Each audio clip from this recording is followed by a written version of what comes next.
आज बनवूया पिठलं। त्यासाठी मी इथे बेसन पीठ घेत आहे। तुम्हाला ज्या प्रमाणात बेसन बनवायचे आहे त्या प्रमाणात तुम्ही इथे घ्या। आता याला मी पाणी टाकून मिक्स करून घेणार आहे।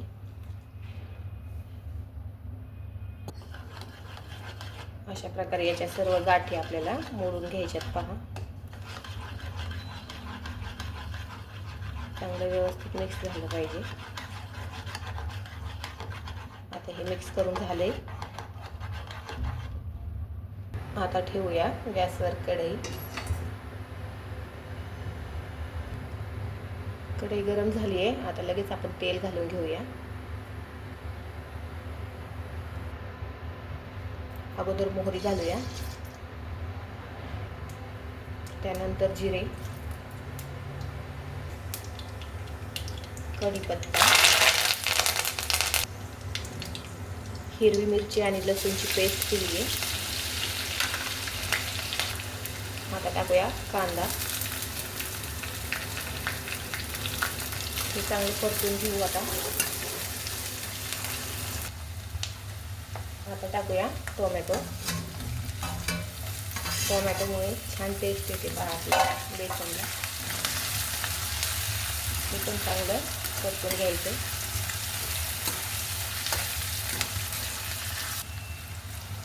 आता हे आपलं चांगलं परतलेलं आहे। आता मी टाकते हळद,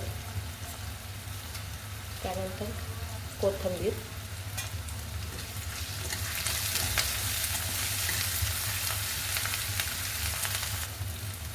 आता हे मिक्स करून घेतलं होतं आपण बेसन पीठ पाण्यात, ते टाकूया।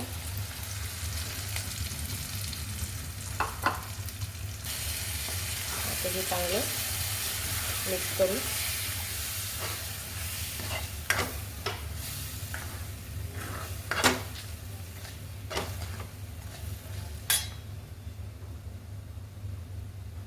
आणखी थोडंसं गरम पाणी घालणार आहे मी याच्यात।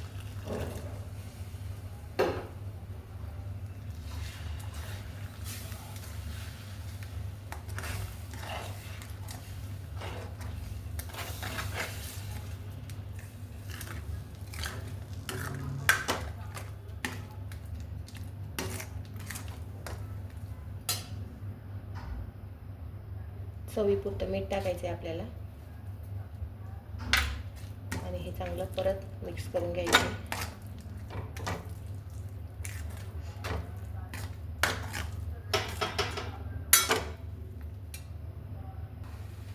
आता याला आपण झाकण ठेवून थोड्या वेळ शिजवून घेऊया। मध्ये मध्ये हलवत राहायचं एक दोनदा। एक 5 ते 10 मिनिटं आपण याला शिजवून घेणार आहोत।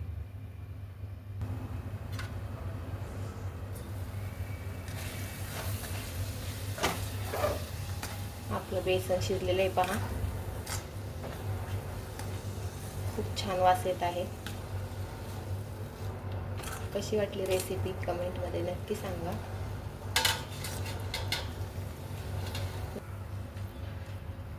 भेटूया परत नवीन रेसिपी सोबत।